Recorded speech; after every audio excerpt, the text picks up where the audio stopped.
Hello, TikTok, and welcome to the Sticky Fingers Kitchen.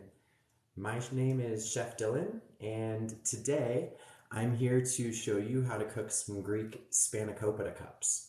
All right, let me break down what a Spanakopita cup is, first of all.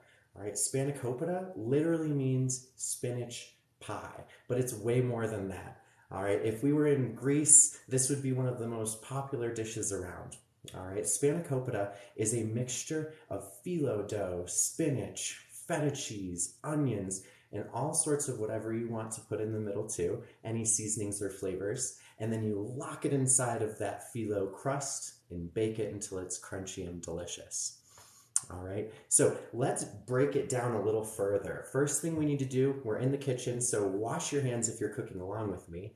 And then let's start our mise en place. We're going to gather all of our ingredients and get them where they need to be so we can make our cups really easily.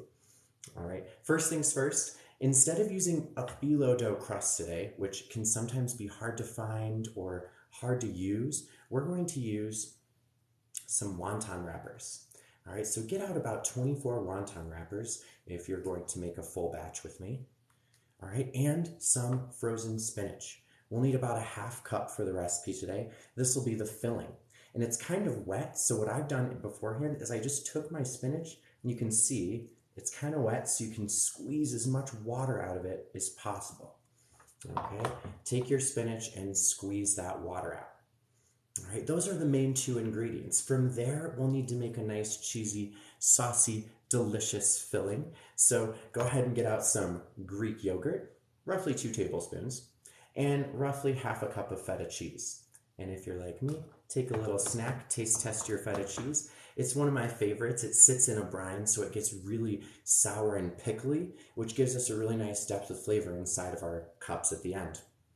Last 2 ingredients I want you to get out at this time are onions, 2 green onions. I've diced mine already. And 1 giant clove of garlic, minced. Kind of hard to see in there, but I've minced that up as small as I could. All right, once you've got all your ingredients out, get some equipment too. You'll need a bowl, a trusty spoon, and most importantly, to give us our cup shape, you'll need a muffin tin. Okay, we'll cook everything in here to give it the cup shape at the end. You'll also need just a saute pan, just really quickly. We're going to sweat some onions and garlic in there. All right, and that's all you're going to need at this time to get started with this recipe. It's pretty simple. All right, so let's, without further ado, jump into it. All right, first thing I want everyone to do is get your spinach after it's aromatic, my really good smelling ingredients chopped up. And I'm going to add them to a pan on low heat and start doing what's called sweating. Just like if you're at the gym, onions and garlic sweat too, and they start to release their fragrance. This is what we want. So I'm going to add them to my pan. You might hear it sizzle. And I'm just going to keep that low over here for 2 minutes while I talk to you about the next 2 steps. Okay, so we've got spinach in a bowl, onions and garlic sauteing. I'll give them a quick stir so nothing sticks to my pan. Now we're going to measure. Okay, go ahead and measure 2 tablespoons of Greek yogurt to your bowl of spinach. Okay, now I did 2 heaping scoops because I wanted it extra creamy. So I'm going to do 2 giant scoops, tablespoon scoops of yogurt into my bowl.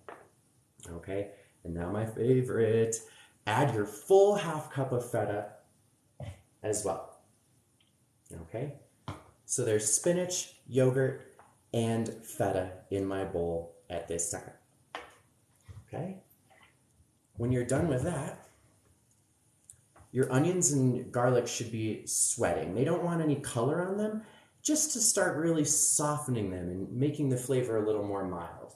I'm going to scrape all of the contents of my pan straight into my bowl with the other filling ingredients. And just like that, we've made the filling to our Spanakopita. It's really that easy. From here, we just add a couple ingredients to hold everything together and make it taste super delicious.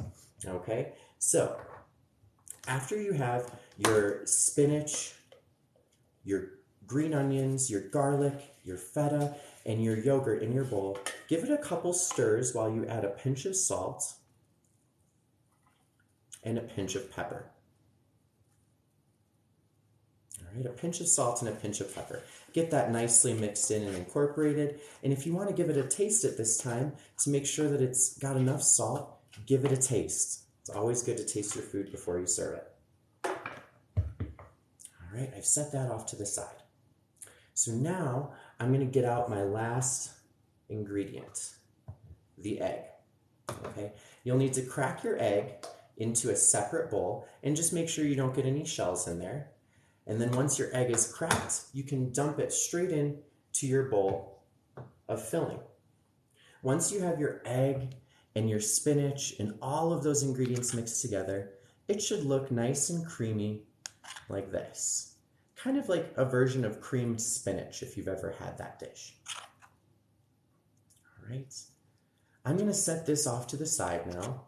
It's nice and thoroughly mixed, seasoned to my liking. I'm going to set this off to the side, and now I'm going to get my muffin tin ready with my wonton wrappers. All right, our oven is preheating to 400 degrees, which will make our wontons turn golden brown inside of our dish. We don't want them to stick though, so the first thing I'm going to do is take a pastry brush and just lightly coat my muffin tin with a little oil. Okay, get it nice and coated. Coat each well that you're going to put a wonton in. Once you have it nice and loaded up, you need to take your wonton and press it down into the muffin tin. Okay, this is where the cup shape comes in. Okay, there's my first one. I'm going to fill up my entire muffin tin full of wonton wrappers like this. Okay, and I kind of like the way the wonton makes it have a star shape at the end. It's just kind of cute. All right, wonton in the cup. Take a teaspoon of your filling. We've got our teaspoon scooper from earlier. Take a teaspoon and place that in the wonton. Once I place that over the top, using my thumb, I'm going to push this one down to kind of seal it all up. All right, this in my brain is the top layer of our spinach pie.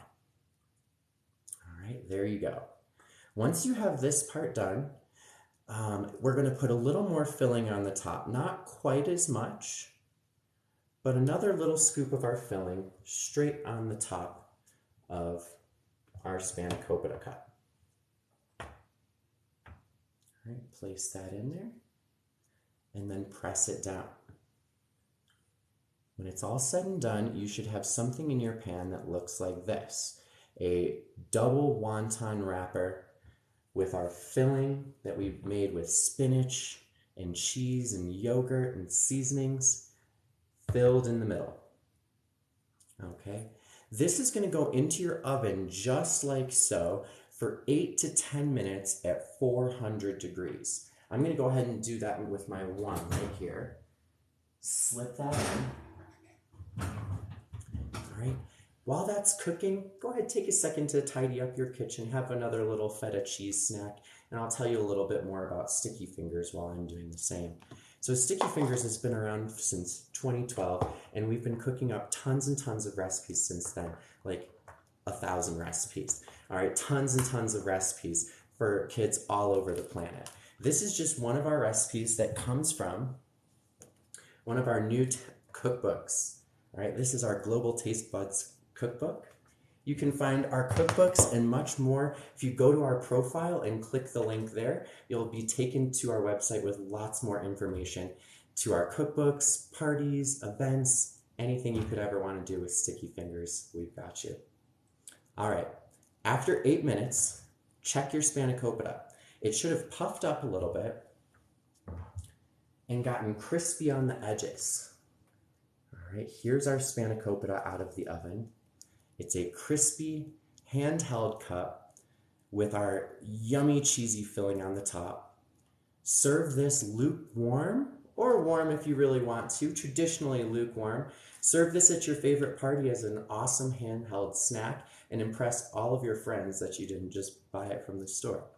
So, there's our beautiful Spanakopita cups. Let's take a taste. Mmm. It's so delicious, and the inside you can see all the cheese and egg mixture is turned into like a pie filling. Savory and delicious. I could imagine serving this with some tomatoes and being a very happy boy. So, I hope you enjoyed making some Spanakopita cups with me today. This was our delightful Grecian dish from our Global Taste Buds cookbook. This has been Chef Dylan with Sticky Fingers Cooking School. Have a great day, everybody.